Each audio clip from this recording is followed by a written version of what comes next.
आज हम सुनेंगे संसार की सबसे पहली प्रेम कहानी। एक ऐसी कहानी जिसमें न कोई शर्त थी, न कोई बंधन, बस दृढ़ विश्वास और अटूट श्रद्धा थी। इस कहानी में रंग भी है और दुख का संग भी। यह है शिव और सती की अमर प्रेम कथा, जिसमें प्रेम है, त्याग है और अंत में एक नई शुरुआत भी। कहानी की शुरुआत होती है सृष्टि के आरंभिक काल से, जब ब्रह्मा जी ने अपने मानस पुत्रों को जन्म दिया। उन्हीं में से एक थे दक्ष प्रजापति। दक्ष अत्यंत बुद्धिमान थे, परंतु उतने ही अहंकारी भी। उन्हें अपनी योग्यता, शक्ति और सृष्टिकर्ता के कुल में जन्म लेने का बड़ा घमंड था। दक्ष ने वर्षों तक तपस्या की और देवताओं से वरदान पाया। अंततः उन्हें एक दिव्य कन्या प्राप्त हुई, जिसे हम आज देवी सती के नाम से जानते हैं। सती का जन्म साधारण नहीं था, वह स्वयं आदिशक्ति का अवतार थीं। दक्ष अपनी पुत्री पर गर्व करते थे, लेकिन उनके मन में एक सपना भी था कि वह सती का विवाह किसी वैभवशाली राजा या प्रतिष्ठित गृहस्थ से करेंगे। पर उन्हें यह अंदाजा भी नहीं था कि सती का हृदय पहले ही किसी और का हो चुका है, और वह कोई सामान्य व्यक्ति नहीं, बल्कि वह थे महादेव शिव। सती बचपन से ही अलग स्वभाव की थीं। न उन्हें श्रृंगार में रुचि थी, न राजमहल की चमक दमक में। जब भी वह शिव की महिमा सुनती, उनका हृदय भक्ति और प्रेम से भर उठता। शिव, जो श्मशानवासी हैं, मृग चर्म धारण करते हैं, भस्म रमाते हैं और सर्पों को आभूषण की तरह पहनते हैं, आम लोगों के लिए भय का कारण हो सकते हैं, पर सती के लिए यही शिव उनके जीवन का आधार बन चुके थे। धीरे धीरे आकर्षण भक्ति में बदला और भक्ति प्रेम में। अब सती का एक ही लक्ष्य था, शिव को पति के रूप में पाना। जब दक्ष को यह इच्छा पता चली तो वह क्रोधित हो गए। उनकी नजर में शिव केवल एक सन्यासी योगी थे, जो जंगल में भटकते हैं और जिनके पास न वैभव है न राज्य। उन्होंने सती को समझाने की कोशिश की, पर सती ने ठान लिया, उन्हें वैभव नहीं चाहिए, उन्हें चाहिए वह पुरुष जो त्याग में भी पूर्ण है और मौन में भी संपूर्ण।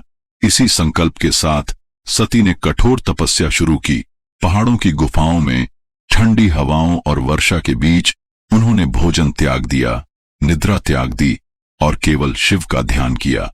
उनकी तपस्या से देवता भी आश्चर्यचकित हो उठे। अंततः जब उनकी भक्ति ने त्रिलोक को प्रभावित कर दिया, शिव ने प्रकट होकर कहा, हे देवी, तुम्हारा प्रेम मुझे बाध्य करता है। आज मैं तुम्हें अर्धांगिनी के रूप में स्वीकार करता हूं। फिर वह शुभ दिन आया जब स्वयं ब्रह्मा, विष्णु और देवगण साक्षी बने। शिव बारात लेकर कैलाश से निकले, पर यह कोई साधारण बारात नहीं थी। इसमें भूत, प्रेत, पिशाच, नाग, सिद्ध, योगी और देवता सभी थे। शिव नंदी पर सवार थे, शरीर पर भस्म, जटाओं में गंगा, गले में सर्प। यह स्वरूप देखकर स्त्रियां भयभीत हो उठीं, पर सती के चेहरे पर गर्व था। विवाह भव्यता से नहीं, दिव्यता से भरा हुआ था। ब्रह्मा ने मंत्र पढ़े, विष्णु ने कन्यादान किया और समस्त लोगों ने इस मिलन का स्वागत किया। यह केवल दो आत्माओं का नहीं, बल्कि शिव और शक्ति, सृष्टि के दो मूल तत्वों का मिलन था। लेकिन इस विवाह में एक स्थान खाली था, दक्ष प्रजापति का। न वे आए, न आशीर्वाद भेजा। उनके लिए यह विवाह उनके अभिमान के खिलाफ था। यहीं से उस अग्निकांड का बीज बोया गया, जो आगे यज्ञ को भस्म कर देगा। समय बीता। कैलाश पर शिव सती का जीवन प्रेम और शांति से बीत रहा था, पर दक्ष के मन में अब भी अहंकार था। उन्होंने एक विशाल यज्ञ का आयोजन किया, जिसमें ब्रह्मा से लेकर इंद्र तक सबको बुलाया, पर शिव को नहीं। जब सती को यह बात पता चली तो उनके हृदय में पीड़ा हुई। उन्होंने सोचा, शायद यह भूल हो, और शिव से यज्ञ में जाने की अनुमति मांगी। शिव ने कहा, जहां सम्मान न हो वहां स्वाभिमान को ले जाना व्यर्थ है। पर सती ने फिर भी जाने का निश्चय किया। वह अकेली, बिना किसी सम्मान के पिता के यज्ञ में पहुंची, पर वहां उनका स्वागत नहीं हुआ, न आसन दिया गया। दक्ष ने अपमानजनक स्वर में कहा, जिस दिन तूने उस भस्म रमाए श्मशानवासी योगी को पति चुना, उसी दिन तू मेरी पुत्री नहीं रही।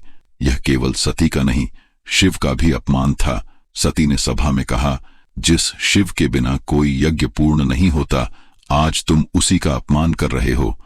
और फिर उन्होंने कहा, यह शरीर जिसने अपने प्रभु का अपमान सुना, अब इस संसार के योग्य नहीं।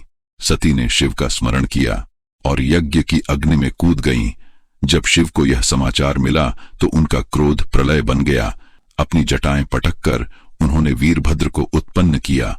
भयंकर, तेजस्वी और अजय वीरभद्र यज्ञ स्थल पर पहुंचे और देखते ही देखते यज्ञ को तोड़ डाला, देवताओं को हटा दिया और अंततः दक्ष का सिर धड़ से अलग कर दिया। यज्ञ की अग्नि बुझ गई और राख में केवल अहंकार का अंत शेष रहा। शिव यज्ञ स्थल पर पहुंचे, सती के जले हुए शरीर को उठाया और शोक में ब्रह्मांड में भटकने लगे। सृष्टि का संतुलन बिगड़ने लगा। तब विष्णु ने सुदर्शन चक्र से सती के शरीर को टुकड़ों में विभाजित कर दिया। जहां जहां उनके अंग गिरे वहां दिव्य ऊर्जा प्रकट हुई और वहीं शक्तिपीठ बने। आज हम उन्हें कामाख्या, वैष्णो देवी, ज्वालाजी, हिंगलाज और तारापीठ के नाम से जानते हैं। यह केवल स्थान नहीं बल्कि उस अमर प्रेम के प्रमाण हैं जो शिव और सती के बीच था। सती के वियोग में शिव वर्षों तक समाधि में रहे, पर यह प्रेम यहीं समाप्त नहीं हुआ। समय बदला, युग बदले और सती ने पार्वती के रूप में पुनर्जन्म लिया। जहां एक कहानी विरह में समाप्त हुई थी, वहीं से एक नई प्रेम गाथा की शुरुआत हुई, शिव और पार्वती की। अगर ये कहानी आपके दिल को छू गई हो तो प्यार से लाइक करें, कमेंट में पूरे जोश से लिखें हर हर महादेव। और ऐसी ही अद्भुत व प्रेरणादायक वीडियो देखने के लिए हमारे चैनल को सब्सक्राइब कर परिवार का हिस्सा बनें।